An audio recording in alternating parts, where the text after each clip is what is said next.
नमस्कार। इस वीडियो में मैं प्रश्न उपनिषद के तीसरे प्रश्न और उसके उत्तर की व्याख्या करने का प्रयास करूंगा। आपको स्मरण करा दूं कि पहले प्रश्न के उत्तर में ऋषि पिप्पलाद ने समझाया कि इस ब्रह्मांड का सृजन करने की इच्छा से भगवान प्रजापति ने रई और प्राण यानी मैटर और एनर्जी का जोड़ा बनाया। फिर इन रई और प्राण ने यह सारा विश्व और इसमें रहने वाले सभी जीव जंतुओं को सृजित किया। दूसरे प्रश्न में उन्होंने समझाया कि सभी जीवों का संचालन करने वाली शक्ति प्राण ही है। प्राण ही वो है जो जड़ शरीर को चेतना देता है। प्राण ही वो भोगता है जो जगत में हर वस्तु का भोग करता है।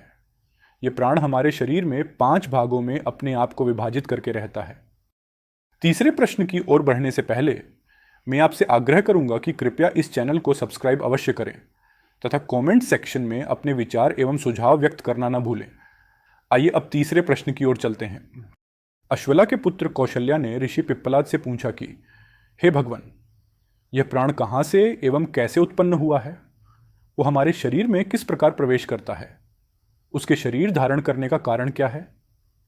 किस प्रकार वो अपने आप को विभाजित कर हमारे शरीर को संचालित करता है? कैसे प्राण हमारे भीतर और बाहर की दुनिया दोनों का ही संचालन करता है? ऋषि पिप्पलाद ने कहा कि प्रिय शिष्य, आपने एक अति प्रश्न पूछ लिया है जिसका उत्तर देना बहुत ही कठिन है। उन्होंने ऐसा इसलिए कहा क्योंकि यद्यपि आत्मन का अनुभव तो हम योग आदि द्वारा कर सकते हैं, परंतु ये जानना कि परम ब्रह्म ने अपने आप को आत्मन का रूप देकर शरीर में क्यों और कैसे प्रविष्ट किया, इसको समझने का तो कोई सरल मार्ग है ही नहीं। साथ ही यहां यह भी सोचने योग्य है कि प्राण एवं रई का ज्ञान होना अपने आप में ही एक जटिल कार्य है। आखिर उनकी भी उपपत्ति का स्रोत जानना तो उससे भी कठिन होगा। फिर भी शिष्य की वेद निष्ठा देखते हुए ऋषि पिप्पलाद ने समझाया कि यह प्राण आत्मन से ही उत्पन्न हुआ है। जैसे मनुष्य के शरीर का होना ही उसकी छाया के होने का कारण है, वैसे ये प्राण भी आत्मन की छाया के समान ही है। जब हमारी इच्छाएं और हमारे प्रारब्ध कर्मों के अनुसार हमारे जन्म का योग बनता है, तो आत्मन ही प्राण की शक्ति द्वारा किसी उपयुक्त गर्भ को सक्रिय करती है और इसी प्रक्रिया से हम पैदा होते हैं। इसके उपरांत ऋषि पिप्पलाद प्रश्न के दूसरे भाग का उत्तर देते हैं, जिसमें कौशल्या ने पूछा था कि यह प्राण अपने आप को हमारे शरीर में कैसे विभाजित करता है। वे कहते हैं कि शरीर में प्रवेश करने के उपरांत जिस प्रकार एक राजा अपने अधीन क्षेत्रों का कार्यभार विभिन्न अधिकारियों में बांट देता है, उसी प्रकार प्राण भी स्वयं को 5 भागों में विभाजित कर शरीर की विभिन्न क्रियाओं को संभालने का काम उन भागों में बांट देता है। ये 5 भाग हैं: अपान, प्राण, समान, व्यान एवं उदान। अपान 2 निचले छिद्रों में रहता है और देह में जो भी अवांछित तत्व होते हैं उन्हें मल एवं मूत्र के रूप में बाहर निकालने का काम करता है। प्राण स्वयं आंख, कान, वाणी और नासिका में रहता है।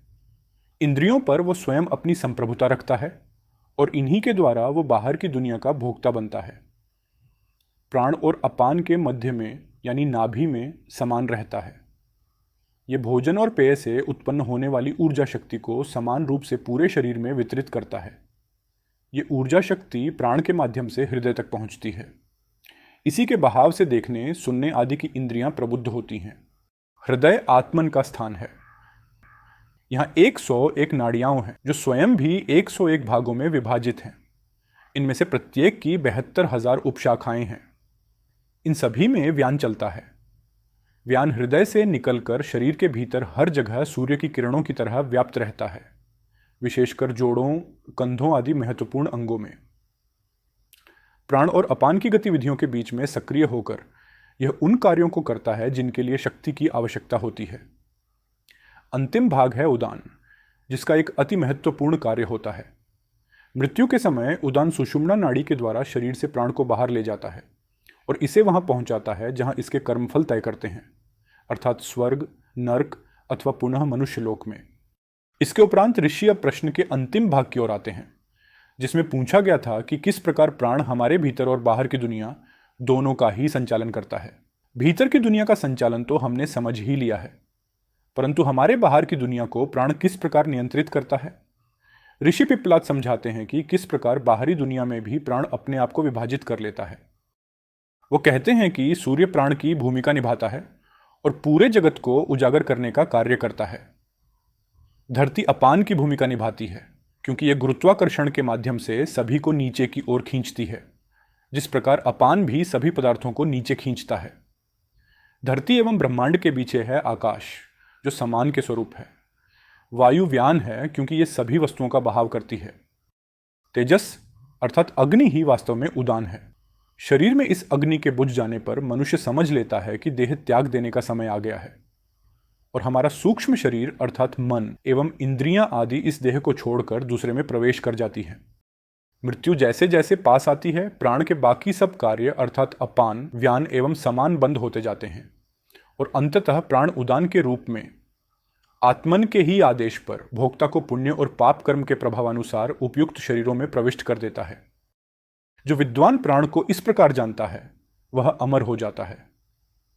ऐसे व्यक्ति के लिए कहा गया है कि जन्म लेना, इस धरती पर आगमन, यहां पर वास, प्राण की 5 रूपी संप्रभुता और उसके शरीर में रहने का रहस्य जानने वाला अमृतत्व को प्राप्त कर लेता है। यहां इस तीसरे प्रश्न की व्याख्या समाप्त होती है।